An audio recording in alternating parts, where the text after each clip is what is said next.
Bataille, ancien athlète de haut niveau, j'ai été champion d'Europe, troisième au championnat du monde et champion du monde par équipe.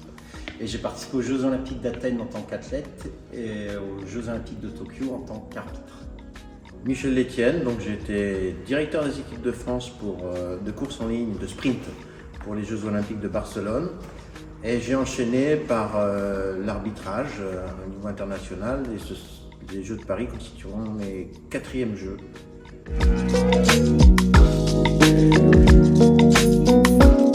Alors pourquoi le judo? Donc un truc tout bête, c'est que j'ai commencé le judo parce que mon frère en faisait.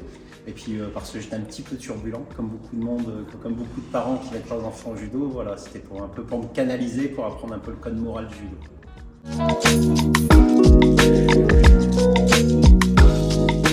Alors moi je suis tombé dans le canoë-kayak à cause d'un professeur de PS, d'éducation physique, j'étais au collège. Et puis dans le cadre de l'ASSU à l'époque, il nous a amenés sur une base de plein air située à Saint-Laurent-de-Langy. Et c'est là que j'ai découvert le canoë-kayak et je suis passé très vite du sport scolaire au sport civil. Et c'est de la faute d'un professeur d'éducation physique.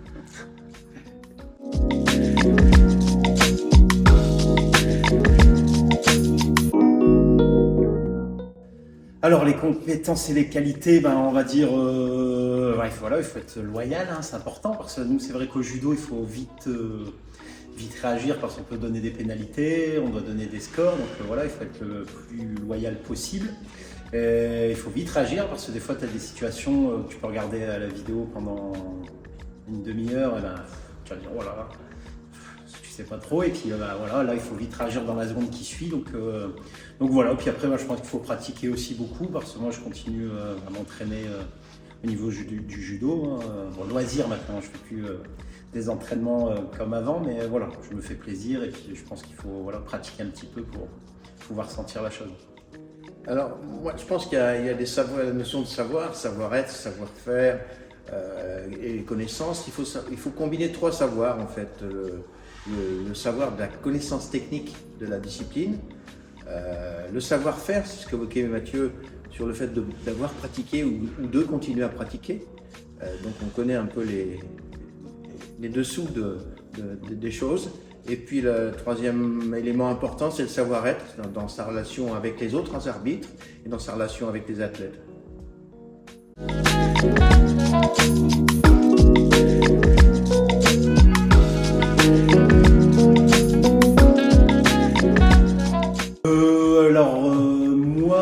Ça m'a fait bizarre au début parce que j'ai commencé quand même assez tard l'arbitrage, moi, donc j'ai arrêté ma carrière officiellement en 2014 et je suis devenu arbitre en 2017.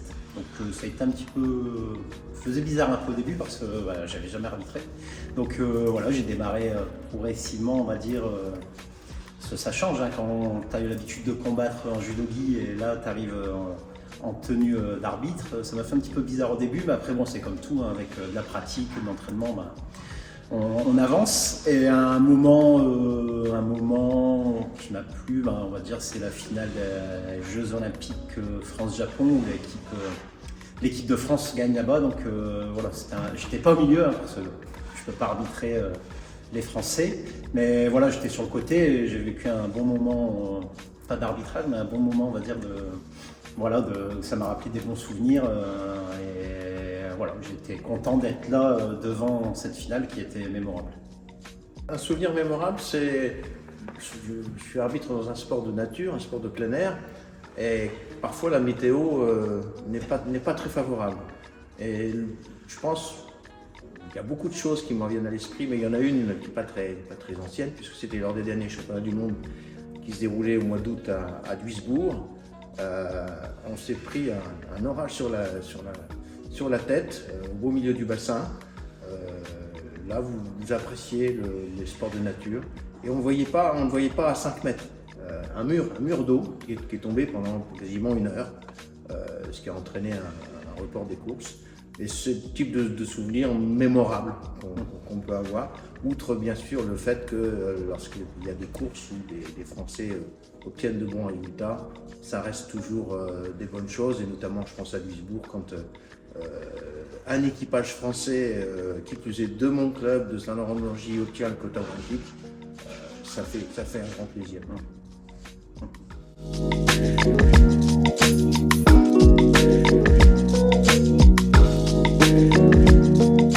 Quand je suis venu à l'arbitrage, c'était vraiment par on va dire peut-être par manque de haut niveau, et je me suis retrouvé un petit peu dans ma carrière d'athlète d'avant où voilà, j'avais vécu des bons moments. Après, c'est vrai que quand j'ai arrêté ma carrière, ça m'a manqué un petit peu tous ces moments-là, et de retrouver un rôle d'arbitre et puis un rôle aussi au haut niveau, hein, parce que j'ai arbitré, je sais pas, du monde, des Jeux Olympiques.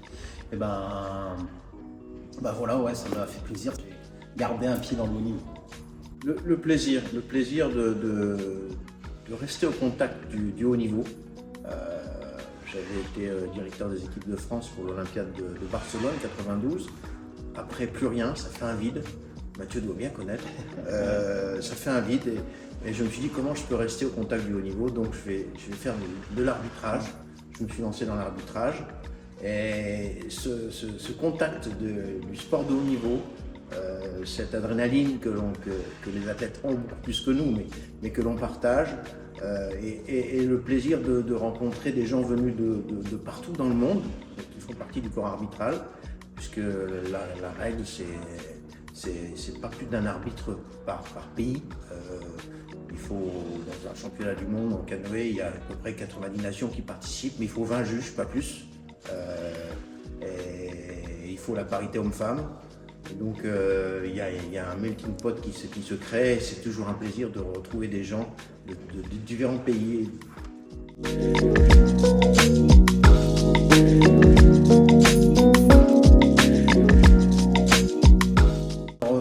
Nous, en fin de compte, on est... moi, quand j'ai passé mon examen en 2017, j'ai eu un examen un peu plus rapide qu'à l'habitude, parce que j'ai été directement à l'examen international, donc voilà, j'ai passé quelques étapes, donc j'ai eu mon examen, et après j'ai fait des grands prix, des grands chelems, mais en fin de compte tu es noté sur les différents tournois, et puis par rapport à ça, tu as des sélections pour les championnats du monde, les Jeux Olympiques, il y a un classement, et voilà, ils prennent, nous pour le judo, ils vont prendre 16 arbitres mondiaux.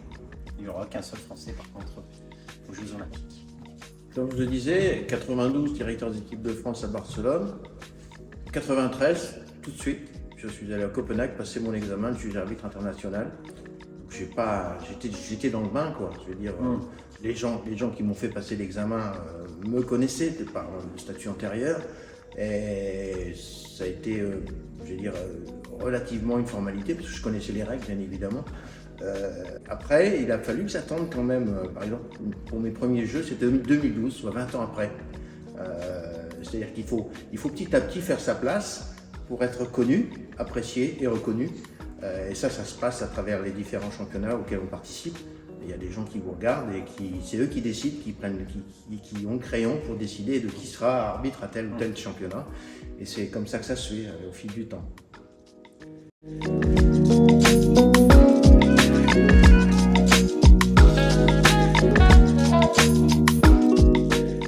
La fédération internationale, ils essayent de rendre le plus possible le judo, on va dire, visuel à la télé pour que ça soit simple.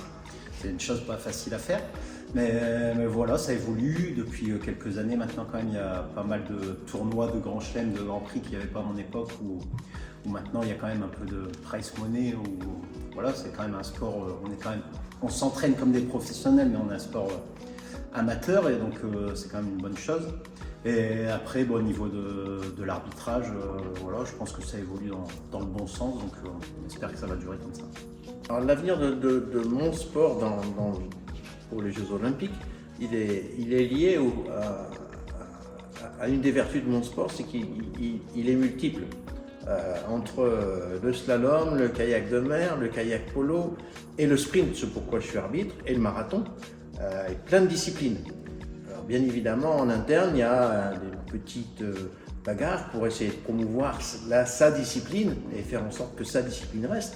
La discipline traditionnelle, celle qui a été introduite au jeu en 1936, qui est le sprint, a un certain nombre d'épreuves, mais petit à petit, ces épreuves se font ronger pour pouvoir introduire des épreuves qui, télévisuellement parlant, sont plus fun. Donc ça modifie un peu le paysage du canoë-kayak aux Jeux Olympiques. S'agissant de notre discipline, bien évidemment, ce qui est recherché, c'est le spectacle. Tout ce qui peut être mis en œuvre, c'est pour que ce soit plus fun au niveau spectaculaire. Alors parfois, il faut faire attention parce qu'on peut y perdre son âme.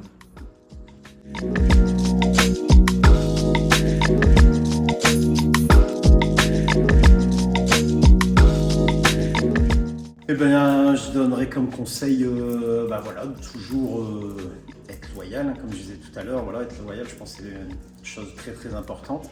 Et aussi, voilà, pratiquer. Hein, comme on disait tout à l'heure avec Michel, il faut pratiquer pour sentir la chose, sentir le bon feeling. Donc voilà, si tu pratiques, et puis c'est comme arbitre de haut niveau, c'est un peu comme une carrière d'athlète de haut niveau. Il faut quand même te remettre en question à chaque fois, t'entraîner, peut-être faire des vidéos pour progresser. Donc voilà, hein, un jeune qui veut devenir arbitre, c'est comme tout, il faut se mettre dedans à fond puis se donner les moyens d'y arriver.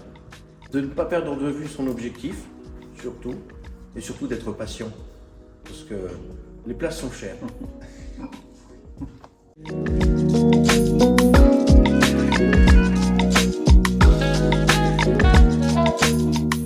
Ce que j'aime le plus, comme on le disait tout à l'heure, voilà, c'est un petit peu tu ressens un petit peu l'adrénaline aussi quand même qui monte, moins que les athlètes, hein, bien sûr, mais voilà, tu as quand même une petite pression qui monte quand tu dois arbitrer une finale aux Jeux, ou une médaille quoi, aux Jeux Olympiques, ou sur un championnat du monde, ou même sur n'importe quel tournoi. Voilà, tu as envie de bien faire, tu as envie de pas faire d'erreur, hein, parce que c'est vrai que si tu commets une erreur, tu pénalises le judoka pour ma part, donc voilà, essayer d'être le plus loyal possible et puis de faire le moins d'erreurs possible. Évidemment, le fait d'être au contact du haut niveau, du spectacle, de ce qui te fait de mieux dans la discipline, et puis aussi le partage avec les gens venus de partout, l'universalité, les voyages, parce qu'on va à un championnat du monde en Hongrie, en Chine, au Brésil, etc. Donc on découvre, au-delà du sport, on découvre le monde, et c'est là qu'on s'aperçoit aussi qu'on est pas mal en France quand même.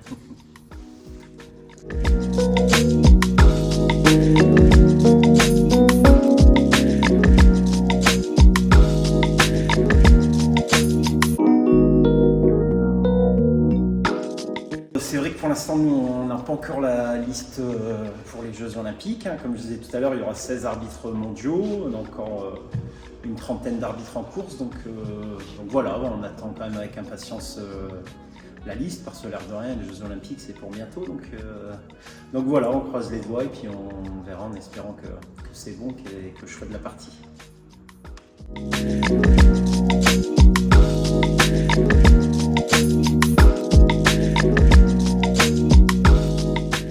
Grande satisfaction, ce seront mes 4e Jeux en tant qu'arbitre. Je pense les derniers,